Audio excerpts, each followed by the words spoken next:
Hello किसान भाइयों, मैं हूं आपका मछली वाला भैया उन्मेष टहरी ऑफ फिशरीज ग्रेजुएट एंटरप्रेन्योर और आप देख रहे हैं ऑस्कर फिशरीज। किसान भाइयों, आपको पता होगा कि मछलियों को जब हम लोग फीडिंग नहीं कराते थे, जब प्राचीन समय में, तब भी हमारी मछलियां हैं वो बड़ी होती थी, वो ब्रीडिंग करती थी, वो बच्चा पैदा करती थी और अच्छे से ग्रोथ भी करती थी। लेकिन अभी मॉडर्न इंडिया में जब हम लोग मछलियों को फीडिंग भी करा रहे हैं, है ना, तो वहां पर क्योंकि हम मछलियों को कमर्शियल रूप से प्रोडक्शन करना चाहते हैं, इस वजह से हम लोग अपने तालाब में सप्लीमेंट्री फीड डालने के साथ साथ तालाब में प्राकृतिक भोजन बनाने के लिए भी सोचते हैं, है ना। क्योंकि मछलियों को आप सप्लीमेंट्री फीड खिलाते हैं, उसके साथ साथ उनको जो प्राकृतिक भोजन है उसकी भी जरूरत पड़ती है और इसके लिए हम लोग तालाब में प्लैंकटन बनाने की बात करते हैं। तो आज का वीडियो, अगर आप अपने तालाब में प्लैंकटन को लंबे समय तक कंटिन्यू बने रहना चाहते हैं और आप प्राकृतिक भोजन के साथ साथ ही मछली पालन करना चाहते हैं बिना किसी फीड खिलाए भी, तो आपको मैं अच्छे से गाइड कर सकता हूं। सबसे पहले दोस्तों, प्लैंकटन होता क्या है? सबसे पहले देखिए, प्लैंकटन क्या है? ये भी एक ग्रुप ऑफ ऑर्गेनिज्म है जो आपके तालाब में मछलियों के भोजन के रूप में उपयोग होती है। और ये प्लैंकटन दो प्रकार की होती है, आपका फाइटोप्लैंकटन और जूप्लैंकटन। फाइटोप्लैंकटन जो आप ऑर्गेनिक कंटेंट अपने तालाब में डालते हैं, उसका प्रयोग, उस न्यूट्रिएंट्स का प्रयोग करके फाइटोप्लैंकटन ग्रोथ करती है और फाइटोप्लैंकटन को खा करके आपका जूप्लैंकटन है वो अपनी संख्या बढ़ाती है। और इन दोनों ही प्लैंकटन को आपके एमसी मछलियां, आपकी कार्प मछलियां अच्छे से कंज्यूम करती हैं और आपके फीड कॉस्ट को कम करने के लिए बहुत ज़्यादा हेल्पफुल साबित होती है। ये वीडियो अगर आप अपने फीड जो हम लोग मछलियों को खिलाते हैं, फार्म मेड फीड, उसी की मदद से अगर आप प्लैंकटन तैयार करना चाहते हैं तो इसका भी मैं आपको तरीका बताऊंगा। लेकिन अगर आप जो मैन्यूरिंग के थ्रू हम लोग प्लैंकटन बनाते हैं तालाब में, उसका प्रयोग करके तालाब में प्लैंकटन बनाना चाहते हैं, मैं उसका भी तरीका बताऊंगा। सबसे पहले, अगर आप सरसों की खली, बादाम की खली, राइस ब्रैन या फिर ईस्ट, ये सारे जो फीडिंग के रूप में हम लोग जिसका प्रयोग करते हैं, उसका अगर आप उसका यूज करके फीडिंग बनाना चाहते हैं, प्लैंकटन बनाना चाहते हैं दोस्तों, तो उसका एक प्रॉपर डोज होता है। पर एकड़ मैं आपको डोज बताता हूं। पर एकड़ आपको धान की खली है वो 20 केजी यूज करना है। सरसों की खली है उसको आपको 25 किलो यूज करना है। जो आपकी सिंगल सुपर फास्फेट है वो 5 किलो यूज करना है।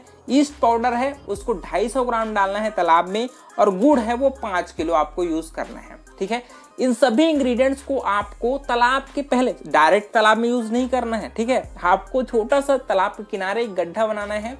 उस गड्ढे में इन पांचों इंग्रेडिएंट्स को आपको दोस्तों नाप करके अच्छे से डालिए, उसमें पानी मिलाइए, फिर उसको कम से कम 2 दिनों तक अच्छे से सड़ा करके, अच्छे से उसको हिला करके, ताकि उसमें जो भी गैसेस हैं वो बाहर निकल जाएं और अच्छे से आपका जो उसमें कंटेंट है वो तालाब में डालने के लिए एकदम से रेडी हो जाए, है ना। 2 दिन सड़ाने के पश्चात उसको हम लोग तालाब में सब अच्छे से स्लरी बना करके तालाब में डाल देना है। तालाब में डालने के आपके 3 से 4 दिनों में ही आपके पानी का कलर है वो हरा कलर का होना शुरू हो जाएगा।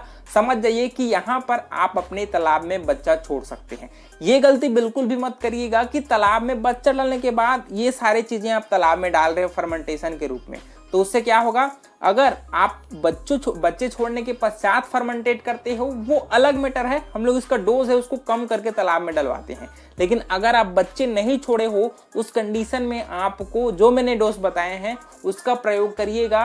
देखिए आपके तालाब में कैसे प्लैंकटन बनता है।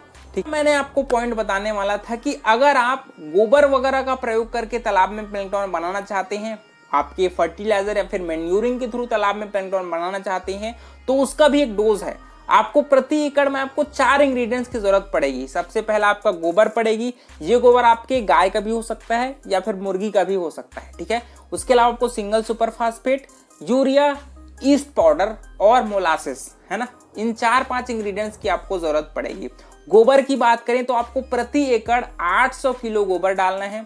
उसके साथ साथ सिंगल सुपर फास्फेट डालना है आपको 15 किलो, 10 किलो यूरिया डालना है, 5 किलो मोलासिस डालना है और उसमें आधा किलो आपको ईस्ट का पाउडर है उसको मिला करके डालना है। ठीक है, इन सभी इंग्रेडिएंट्स को आपको तालाब में डायरेक्ट नहीं डालना है, उसको पहले गड्ढा बनाइए, फर्मेंटेट करिए, सड़ा करके तालाब में छिड़काई कराइए। आपको अपने फार्म पर कार्प मछलियों के लिए अलग से सप्लीमेंट्री फीड ज़्यादा खिलाने की ज़रूरत नहीं पड़ेगी।